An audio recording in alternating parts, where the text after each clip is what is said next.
My name is Dan Dorval, and I'm President and CEO of Dorval and Cherney Financial Advisors.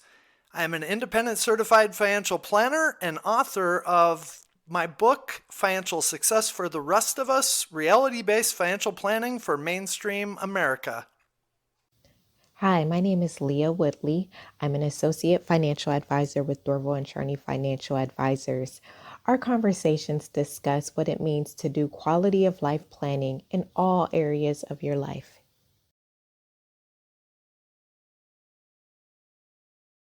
Then it's that time again. We get to present our next award winner for our Quality of Life Nurse Award. This will be our March recipient. So why don't you tell us a little bit about her? Well, without further ado, our winner for the March Quality of Life Nurse Award is Mary Bai, and she is a nurse at Children's Hospital here in Minneapolis, St. Paul, and has spent a very long career taking care of babies and helping out her community. She had a wonderful nomination from one of her coworkers, and we are excited to have a conversation with her. Awesome. Well, let's bring her on. Well, Mary, how are you doing today? I'm good. A little stressed out by computer technology, but I'm doing okay. So thanks for being patient with me. No problem. Well, congratulations on being our March Quality of Life Nurse Award recipient. Thank you so much. You're welcome. So you were nominated by Beth Ketchmark. So obviously you have been a very long-termer at Children's, and you have helped a whole lot of mothers and babies over the years.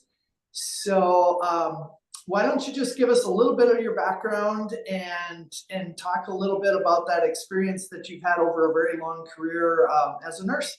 Yeah. Okay. When I was a new grad, I had to move out of state because of the nursing strike back in 1984. So I started off in New Orleans at a children's hospital. Then I moved back up and worked at Gillette in their neuro unit. And then a friend encouraged me to, and I never felt like either of those places were my forever job. But then I got a job at Children's in the NICU in October of 1986. And right away I thought, okay, this is where I belong.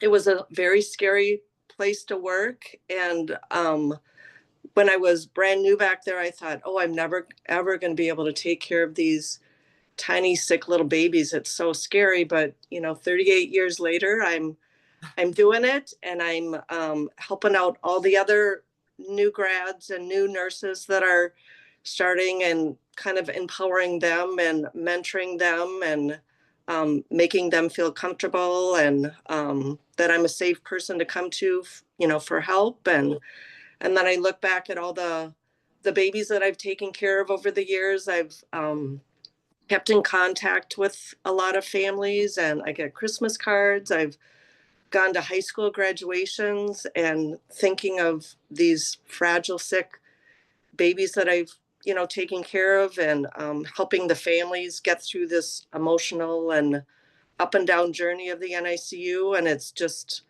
so gratifying when these babies get better, and when they go home to their families. It makes me feel so happy that I'm a part of that journey, and it's just very gratifying.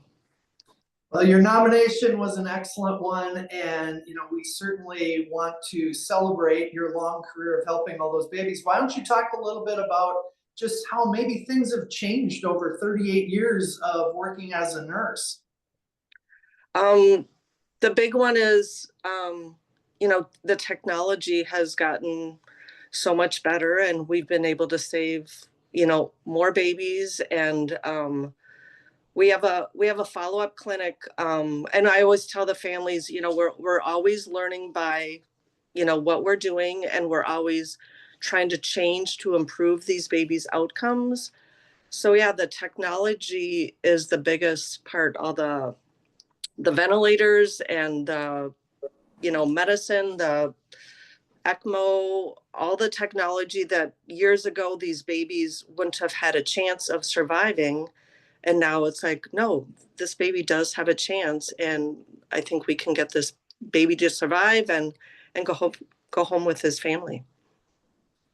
Well, we've helped thousands of nurses over the years, and the very first nurse I ever helped was a NICU nurse. She wasn't at Children's, but she was a NICU nurse, and we really celebrate and appreciate everything that those nurses are doing to help those premature babies and very sick babies. So the other thing I wanted to ask is, because of your tremendous experience and knowledge, we know that so many nurses, certainly baby boomer nurses, are leaving the profession, and where that knowledge exit type of thing.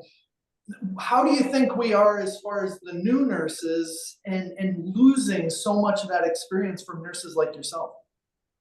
Well, that's I think why I've kind of kept going, just because I really want to leave the unit in a spot where I feel comfortable with these younger nurses, taking over. And we have a good group of new nurses, and the NICU has, it's been known, we kind of laugh about it. The older nurses are like barracudas, and we like to eat our young. So I'm trying to change that. And that's why I try to really help the younger nurses out. I have lots and lots of work daughters that they call me their work mom. So I'm just trying to take them under my wing, empower them, educate them, make them feel confident in, their ability to take care of these kids. So I'm doing my best to leave all my little tidbits of wisdom before I leave. That's awesome.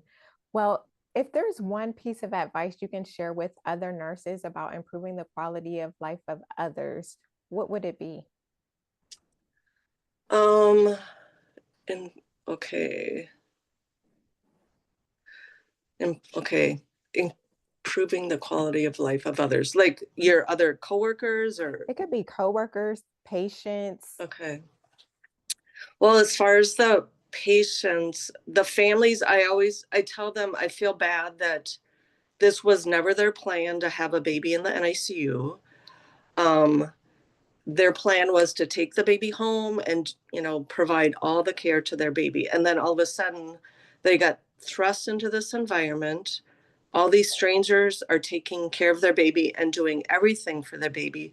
So I really try to empower families to get involved in even the tiny little things that they can do to care for their baby, bond with their baby, even doing little hand hugs with their baby, but just empower that family to really get to know their baby. And I always tell them, encourage them to speak up if they feel like something is not quite off. Don't just trust the medical team, but if you feel like something's not quite right, go ahead and speak up and be the mama bear and the papa bear and look out for your baby.